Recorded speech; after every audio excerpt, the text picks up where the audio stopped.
अब बाघों की घटती संख्या और उनके लुप्त होते जा रहे जंगलों के बारे में काफी चिंतित थे। जिम कॉर्बेट और उनकी जैसी सोच वाले कुछ व्यक्तियों ने सर मैल्कम हीली को रामगंगा घाटी में एक वन्य अभयारण्य बनाने का प्रस्ताव रखा। United province national parks act 1935 के तहत भारत का पहला अभयारण्य 1936 में घोषित कर दिया गया, जिसका नाम हेली राष्ट्रीय उद्यान रखा गया, जो कि 500 वर्ग किलोमीटर क्षेत्र में फैला था। यही आज का कॉर्बेट राष्ट्रीय उद्यान है। फ्रेडरिक वॉल्टर चैंपियन को कालागढ़ क्षेत्र का डिप्टी कंजर्वेटर ऑफ फॉरेस्ट नियुक्त किया गया। वे और उनका पूरा परिवार तराई के इन जंगलों में घर जैसा ही महसूस करते थे। चैंपियन एक कर्मठ फॉरेस्ट ऑफिसर और संरक्षक थे। उनकी दूरदृष्टि अनोखी थी, क्योंकि उस समय ज्यादातर लोग ये सोच भी नहीं सकते थे कि कभी इन जानवरों को बचाने की जरूरत पड़े। उन्होंने शिकार की कठोर आलोचना की तथा उसको नियंत्रित करने की सिफारिश की। तराई की इस प्रचुर संपदा से आकर्षित होकर चैंपियन ने वन्य जीवन फोटोग्राफी शुरू की। ऐसा उन्होंने इस सुंदरता को उन लोगों तक पहुंचाने के लिए किया जो अब तक इससे अनजान थे।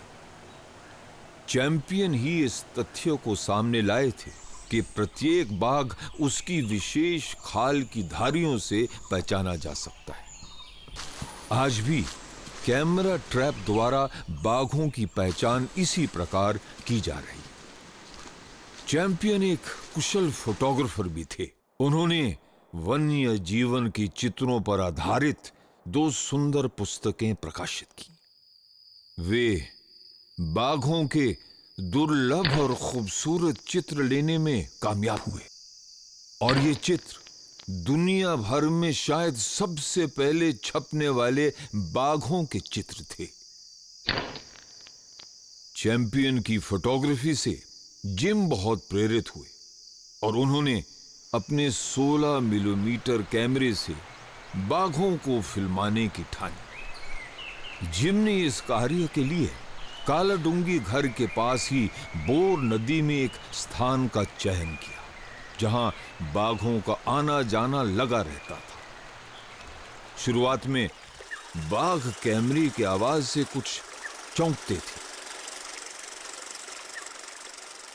जिम ने समझदारी से पानी की धारा को कुछ इस तरह मोड़ दिया जिससे पानी के शोर में कैमरे की आवाज दब जाए। बाघों का फिल्मांकन एक कठिन चुनौती थी, लेकिन 4 महीने की कड़ी मशक्कत और अनगिनत घंटों के इंतजार के बाद जिम कामयाब हुए। उन्होंने 7 शेरों का इकट्ठे फिल्मांकन किया, जिसमें एक दुर्लभ सफेद बाघ भी था। उस समय मूक फिल्में हुआ करती थी। जिम इन फिल्मों को स्कूल और कॉलेजों में दिखाते समय भयभीत लंगूरों, हिरणों और दहाड़ते हुए बाघों की आवाजें स्वयं निकाला करते थे। फिल्म दिखाने के साथ साथ जिम लोगों को जानवरों के संरक्षण के बारे में भी बताते थे। जिम के दिल में बाघों के लिए एक विशेष लगाव था, एक खास मोहब्बत थी। उन्होंने कहा था, बाघ बड़े दिल वाला, बहुत साहसी प्राणी है। अगर लोग इसको बचाने के लिए एकजुट नहीं हुए, तो इसका लुप्त होना निश्चित ही है। यदि ये खत्म होता है तो हिंदुस्तान के लिए, इंसानियत के लिए इस खूबसूरत जीव का समाप्त होना एक ना मिटने वाला कलंक होगा।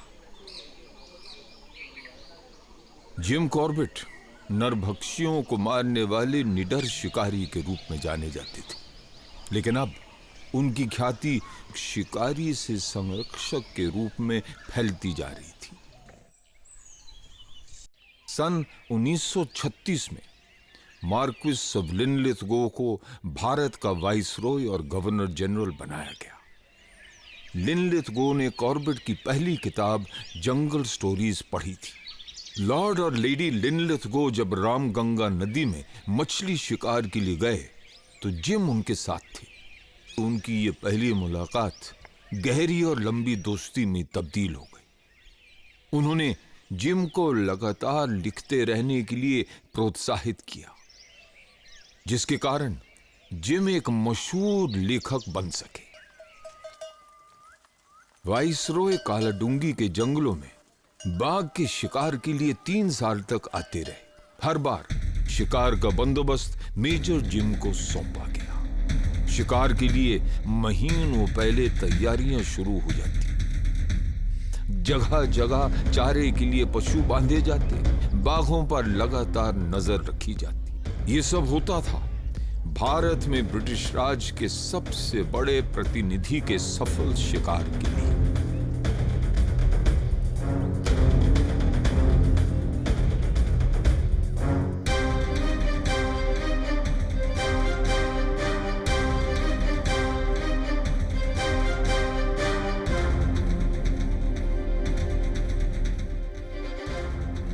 सितंबर 1937 के शिकार अभियान में 16 हाथियों की फौज थी।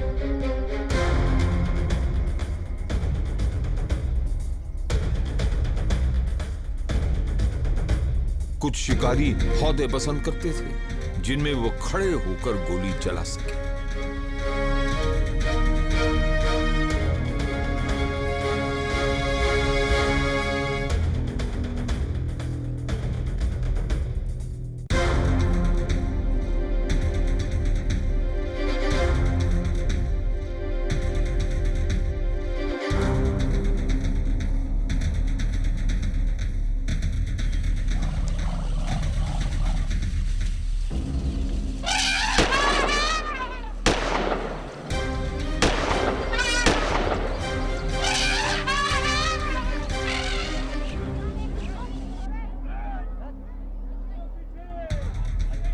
पहले साल 5 बाघ मारे गए, दूसरे साल 4, लेकिन तीसरे साल 1 भी नहीं।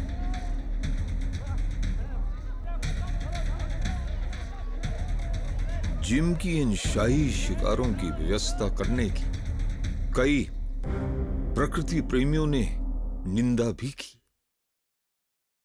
1942 में जिम को Order of the British Empire से सम्मानित किया गया, लेकिन इन तमाम सम्मानों के बावजूद जिम एक सादगी भरा जीवन व्यतीत करते रहे। यही उनकी महानता थी। भारतीय स्वतंत्रता आंदोलन की आवाजें बुलंद होती जा रही थी। इससे जिम चिंतित थे। उन्हें पता था कि भारत में ब्रिटिश राज के दिन अब गिने चुने बचे हैं।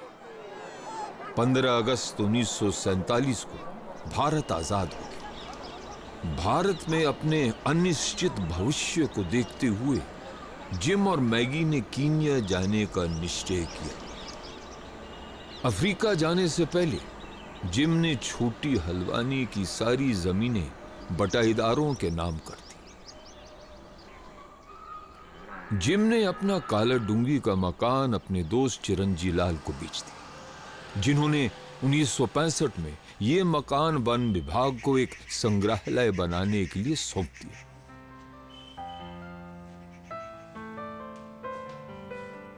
और आज सैकड़ों सैलानी नैनीताल जाते समय यहां रुकते हैं। वे पर्यावरणविद, फिल्मकार और लेखक के रूप में विख्यात जिम के बारे में और अधिक जानकारी प्राप्त करते हैं।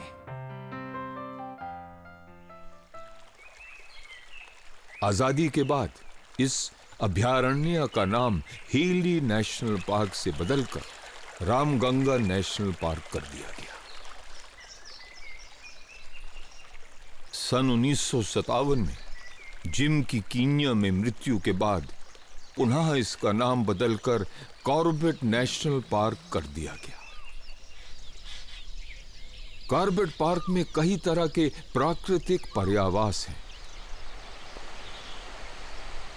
यहां 110 से ज्यादा प्रजाति के वृक्ष, 51 किस्म की झाड़ियां तथा 30 से ज्यादा किस्म के बांस और घासें मिलती हैं।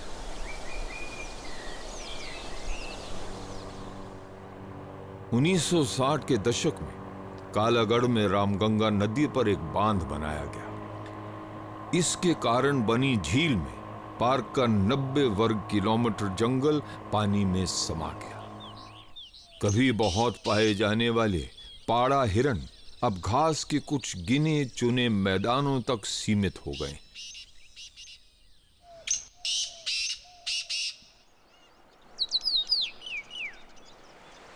बड़ी झील कुछ जलचरों के लिए वरदान साबित हुई है।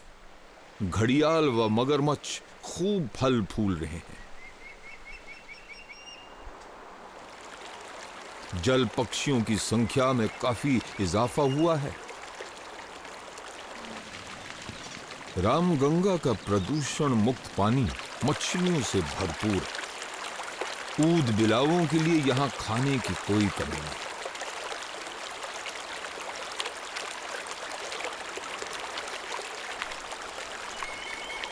शुरुआत में कॉर्बेट नेशनल पार्क का क्षेत्रफल 324 वर्ग किलोमीटर था, जो 1966 में बढ़कर 521 वर्ग किलोमीटर हो गया। सोना नदी अभयारण्य को मिलाकर कॉर्बेट टाइगर रिजर्व का क्षेत्रफल अब 1318 वर्ग किलोमीटर है।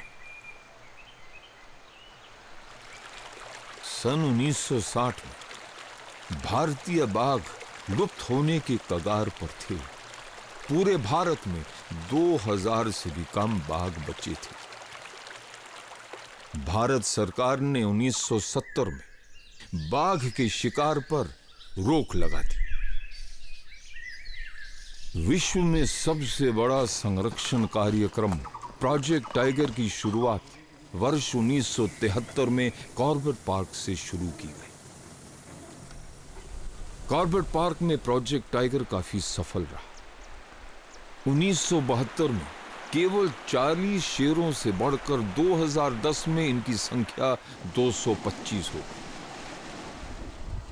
बाघ को देखने के लिए अच्छी किस्मत के साथ साथ सही समय पर सही जगह होना बड़ा ही महत्वपूर्ण है। बाघ बड़ी तेजी से प्रजनन करते हैं, लेकिन वे घने जंगलों में जोड़ा बनाते हुए ज्यादा नहीं दिखते। जोड़ा कई दिन साथ रहता है और कई बार मिलन करता है।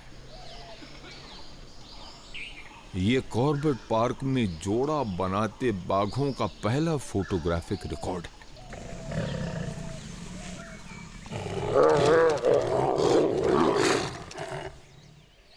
फिर नर मादा अपने अपने एकाकी जीवन के लिए चले जाते हैं।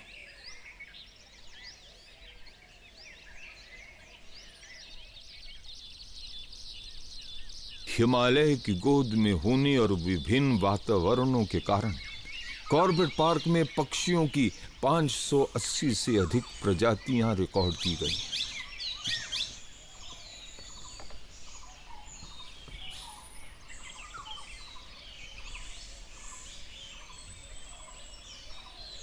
यहाँ विभिन्न प्रकार के शिकारी पक्षियों के साथ अनेक प्रकार की छोटी बड़ी चिड़ियां पाई जाती हैं।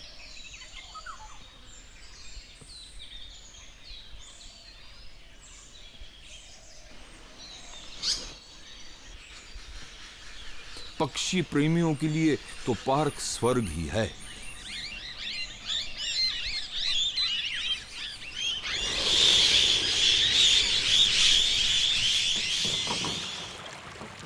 वन्य जीव फिल्मकार बेदी बंधु नरेश और राजेश बेदी का कॉर्बेट नेशनल पार्क से एक अटूट रिश्ता है।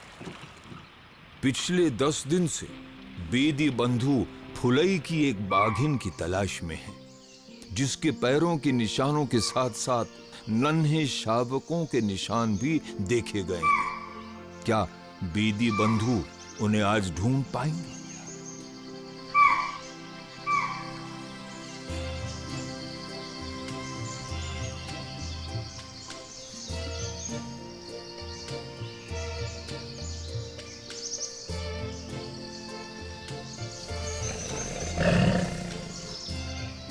बागिन गुस्सा जताती है पर बिना डर के आगे बढ़ जाती है। शावकों का इंसान से यह पहला आमना सामना लगता है। बाघिन का बच्चों के साथ मिलना अच्छी खबर है, लेकिन अवैध शिकार का खतरा अब भी बना हुआ है। हमें sir Malcolm Healy, Jim Corbett, FW champion और उन जैसे दूर दृष्टि रखने वाले संरक्षणविदों का आभारी होना चाहिए, जिनके कारण प्रकृति का ये स्वर्ग आज बचा हुआ है।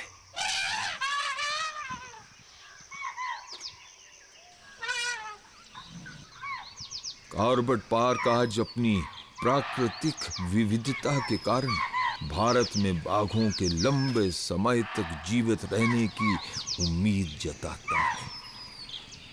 हमें इस अमूल्य धरोहर को सहेज कर रखना चाहिए, जिससे यहाँ कभी बाघों की दहाड़, हाथियों की चिंगार और पक्षियों की चहचहाट खत्म न हो जाए।